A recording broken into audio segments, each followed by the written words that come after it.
Ketika pejabat negara membuka hati untuk mendapatkan kritikan keras, maka si Sontoloyo ini dengan berat hati mengatakan kritikannya kali ini, yaitu mengatakan bahwa pemindahan ibu kota adalah the biggest prank. Marah Pak? Enggak kan? Oke, ini jujur loh Pak. Pemindahan ibu kota ke Penajam sejauh ini itu masih halu. Sama seperti halunya Bosman akan kekuatan printing money adalah solusi ekonomi yang selama uang dicetak tadi adalah untuk sektor produksi. Dan saat ini Indonesia tidak ada sektor produksinya yang kompetitif untuk kelas dunia. Jadi printing money dengan kelolaan seperti para pejabat saat ini benar akan membuat inflasi karena memang geblek di dalam membangun industri. Kesel ya dibilang geblek. Oke, kita lanjut ya. Boleh ya, nggak kesel ya. Kita mundur sebentar ke tahun 1918 di mana Jerman kalah Perang Dunia Pertama yang membuat Jerman harus menanggung biaya perang negara pemenang Perang Dunia Pertama tersebut. Jerman saat itu dipermalukan. Ingat ya, tahun 1918.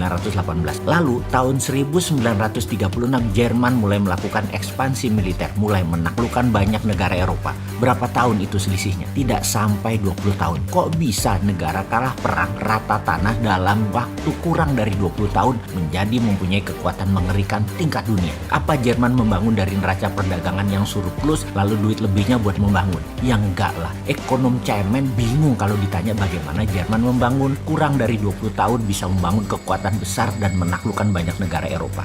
Maaf nih ya, sebutan ekonom cemen bikin kesel nggak? Katanya minta dikritik. Kita lanjut ya cerita Jermannya. Dalam pembelajaran awal New Economic Model, Profesor Michael Hudson pernah memulai cerita yang membuat kepala saya berputar kencang, atau dalam bahasa anak zilenial yaitu loading otak saya. Dia berkata, Jerman adalah negara kalah Perang Dunia Pertama di tahun 1918 dan harus menanggung beban membayar semua biaya perang kepada negara pemenang. Jerman rugi berlapis, Jerman dipermalukan, dan Jerman miskin. Tahun 1933 Jerman mulai bertaring, bahkan ketika Nazi berkuasa pada tahun 1936 Jerman menjadi negara superpower yang mengerikan. Bagaimana cara Jerman membangun negaranya dari sebuah negara kalah perang menjadi negara superpower hanya dalam 15 tahun? Maka dalam New Economic Model atau MMT, hal ini menjadi bahan diskusi panjang. Sekali lagi, saya hanya mengingatkan di sisi Amerika, di belahan bumi yang lain di tahun yang sama 1930-an, 1931 Amerika mengalami Great Depression. Ekonomi Amerika bubble dan pecah. Juga ekonomi dunia ambyar. Sungguh anomali yang terjadi.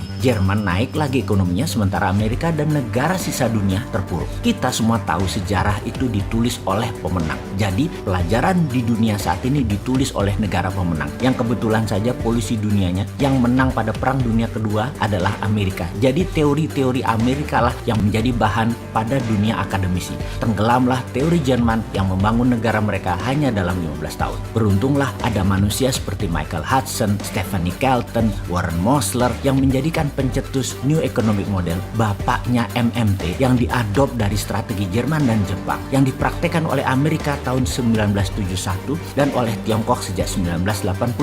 Apa yang dilakukan oleh Jerman sih di kalah Perang Dunia Pertama tersebut? Pelajaran dari Jerman pasca Perang Dunia Pertama seperti kalimat Adolf Hitler yang mengatakan, untungnya kami tidak cukup bodoh untuk mencoba menciptakan sebuah mata uang yang di-backing oleh emas yang memang tidak kami miliki atau hutangan dari negara lain. Tetapi setiap mark yang kami cetak akan di-backing oleh pekerjaan dan barang yang nilainya setara. Kami tertawa saat ahli finansial internasional memandang bahwa nilai sebuah mata uang adalah tergantung pada emas dan sekuritas lain yang berada di ruang besi milik bank negara lain. Sekali lagi, kuncinya ya printing money berunderlying jaminannya produksi. Karena semua diproduksi oleh negara, itulah yang Jerman lakukan. Memproduksi alat perang. Sumber bahan bakunya negara bayar. Gaji pegawainya negara bayar. Urusan negara nanti mau dipakai atau mau dijual itu urusan Jerman. Pokoknya semua biaya produksi dibayar. Cost accounting Jerman kala itu detail sekali. Jerman bukan saja jago teknologi, namun juga jago finansial secara mumpuni. Kembali ke pembangunan ekonomi. Kekuatan untuk membangun ekonomi adalah platform bernegaranya. Lalu proyeknya dijalankan di atas platform tersebut. Jadi proyek di atas platform apa yang harus dibangun di Indonesia?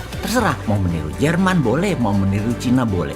Meniru Jerman adalah membuat alat perang. Meniru Tiongkok adalah membuat alat produksi. Bagi kaum Sontoloyo, bukan hanya mengkritik mentah, juga penting ilmunya sudah dikasih tahu. Buktinya semua ada di Mardigu Nation. Betul kan?